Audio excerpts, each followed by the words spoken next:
Salut à tous, c'est Bang de la chaîne, bienvenue sur cette vidéo qui aujourd'hui va parler de motivation. Régulièrement je me pose la question de savoir pourquoi on reste dans les mêmes patterns, les mêmes schémas, et même sur tout ce qui concerne les comportements. On sait que la plupart du temps le comportement est certainement une des choses qui peut être les plus simples à changer. C'est souvent symptomatique, et on arrive avec un peu d'hypnose, un peu de PNL, un peu de recadrage, un peu de psychothérapie, psychologie ou psychiatrie peut-être un peu différemment, mais à impacter un changement comportemental. Ce qui est plutôt cool. Il y a TCC aussi. Euh, Seulement, dans les réussites, bon, ça, quand les choses fonctionnent, on se pose plus trop de questions. Dans les échecs, quand on se rend compte que la stratégie qu'on a mis en place ne convient pas, on s'interroge sur, ok, bon, certes, j'ai ma stratégie qui a dû merder, j'ai mon envie, mon changement, mon attente qui est toujours présente, et il se peut que j'ai une motivation qui soit pas forcément correctement axée. Là, je vous présente ces 3 points parce que c'est quelque chose qui me tourne pas mal en tête pendant mes sessions et pendant les travaux que je fais autant sur moi qu'avec des partenaires ou quand j'écoute d'autres personnes. Cette notion de se dire, je suis motivé pour changer un comportement et puis après, admettons, un pattern.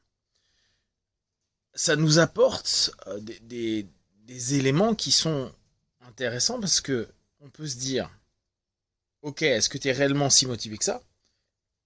Et n'oublions pas que souvent on arrive à se mentir sur notre motivation, à se dire, bah si, ça fait des années que je tente d'arrêter de fumer ou que je tente d'atteindre tel objectif et j'y arrive pas. Est-ce que c'est une problématique de motivation? Est-ce que en fait notre motivation n'utilise pas les bons leviers?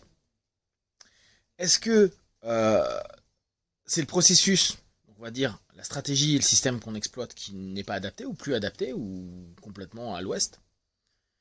Ou est-ce que on est au bout du compte, si on reprend la notion de globalité de nous-mêmes, pas dans une auto-validation de quelque chose qui nous convient? Alors je sais que quand je dis ça, j'emmerde pas mal de personnes, et pour nous-mêmes, quand on est en train de se poser la question, de se dire, attends, je maintiens cette problématique dans ma vie parce que je n'ai pas réellement envie de la retirer, c'est un peu emmerdant. Alors, je ne vais pas passer trop de temps là-dessus pour l'instant, mais on sait bien que les patterns nous permettent de ne pas dépenser trop d'énergie, que parfois la dépense d'énergie pour modifier quelque chose est plus importante que celle de maintenir l'élément dissonant. C'est là où on voit les bénéfices secondaires. Souvenez-vous également que si jusqu'à présent l'ensemble des stratégies et de la motivation que vous avez exploitées n'a pas permis un changement, c'est que l'énergie que vous avez mis à ce niveau-là, qui vous semble énorme, parce qu'il y en a qui disent mais ça fait des années que je travaille sur ça, ça fait des années que je tente plein de choses, ça fait des années que j'ai testé 10 000 systèmes, c'est que l'énergie dépensée n'est pas encore supérieure à l'envie profonde, on va dire, quoi. Là elle n'est pas forcément, je pense, conscientisée, de changer l'état d'homéostasie. C'est-à-dire qu'il faut encore plus d'énergie. Et vous vous souvenez, je vous en avais parlé, cette notion de prise en compte de l'énergie, où il y a un moment ou un autre, il faut s'interroger dessus. C'est-à-dire, ma motivation, ok, et l'énergie que je vais avoir. Donc, si toute la motivation que vous avez eue, avec les stratégies que vous avez mis en place, qui vous a demandé de l'énergie, n'a pas donné le moindre feedback, et que vous êtes toujours dans les mêmes patterns, faut se dire que donc, notre subconscient, notre inconscient, qu'importe comment vous allez l'appeler à un moment donné, estime que c'est même pas suffisant d'un point de vue énergie pour modifier un pattern et transformer l'état d'homéostasie pour trouver dans un nouvel état qui va être un peu déséquilibré pour arriver vers un nouvel état d'homéostasie. Ça, c'est quand même assez perturbant. C'est-à-dire que faut s'interroger sur notre stratégie, elle est certainement à l'ouest. Donc, continuer les mêmes stratégies, ça on le sait, hein, mais c'est important de se le rappeler. Continuer les mêmes stratégies, ou on va dire les mêmes familles de stratégies, et attendre des résultats qui vont être différents, c'est un peu con. Par exemple, on a fait que travailler sur la psyché, puis on voit que il y a pas de feedback, donc c'est peut-être sur le physique qu'il faut travailler, ou c'est peut-être sur je sais pas, le spirituel. Là, on peut reprendre plein de notions, ou sur l'émotionnel, par exemple. Et dès lors, il y a à s'interroger, à se dire, ok, bon, je suis dans cette dynamique-là où mes stratégies sont pas ok, il va falloir que je repense à ça. Néanmoins, jusqu'à présent, je suis plus ok à maintenir mon état qui m'emmerde. Donc en fait, sur ma motivation de départ et même l'objectif de départ que j'avais, il y a quelque chose qui mismatch. Parce que si ça fait 5, 10, 15, 20 ans que vous êtes en train, sur un objectif, à n'arriver à aucun feedback qui dure, hein, pas les feedbacks genre j'ai réussi à arrêter de fumer pendant 2 ans et j'ai repris, on s'en fout. C'est que peut-être notre corps, notre esprit, en tout cas notre être, préfère cet état-là. Alors ça c'est chiant à se dire.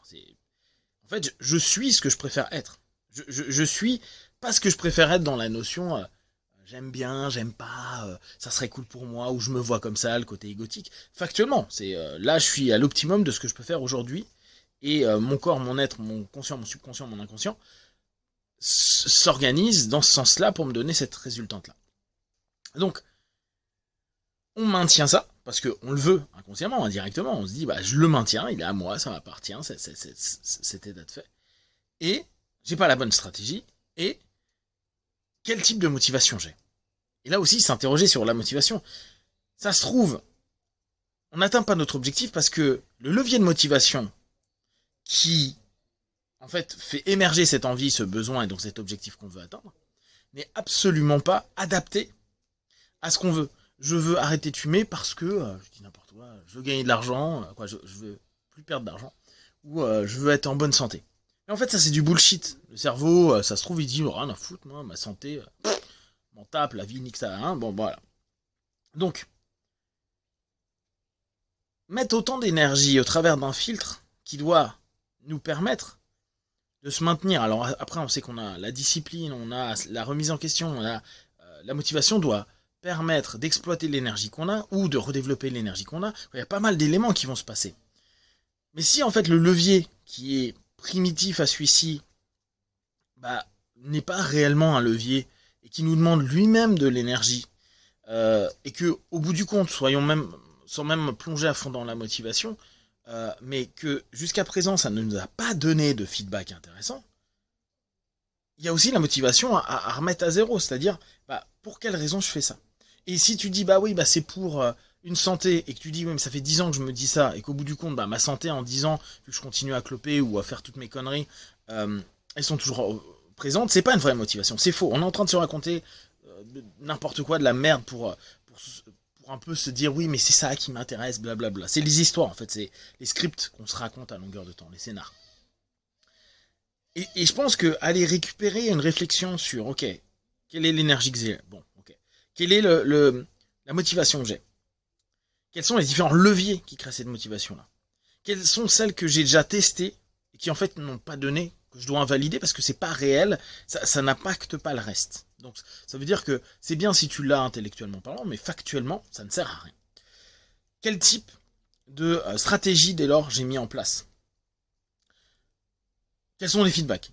Quels ceux qui ont un peu impacté, ceux qui n'ont pas du tout impacté, depuis combien de temps? Depuis combien de temps je répète les mêmes types de stratégies? Et comment en fait j'attends ma résultante, ou en tout cas non, quel est précisément le type d'objectif que je veux atteindre par rapport à mon acceptation d'un changement homéostasique. Donc là c'est là où on peut reparler de notre écologie interne ou système externe.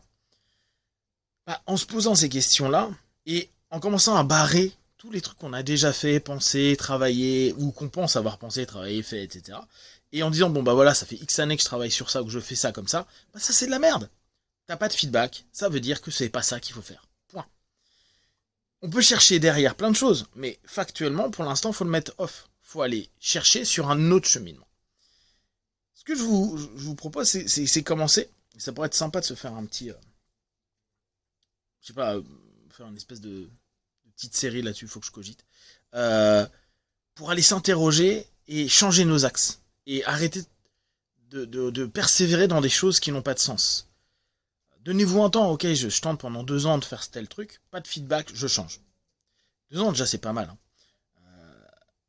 Si vous voulez aller plus vite, ok, mais il faut aussi faire attention de ne pas dès lors se dire oui, bah ça marche pas comme je veux, donc je laisse tomber. Se laisser un laps de temps, ça nous permet de vivre la chose, la digérer, avoir un aspect critique dessus et se réinterroger. En tout cas, je vous invite à commencer à cogiter sur cette notion-là, énergie, motivation, stratégie, et je sais pas comment on pourra l'appeler, mais pour l'instant on va l'appeler objectif. Si vous avez des questions et des remarques, vous partagez sur Facebook, YouTube, j'y répondrai le plus rapidement possible. Et comme d'habitude, de tout ce que je propose, ne prenez que ce qui est bon juste pour vous. Testez, observez, analysez et concluez. Be one, ciao.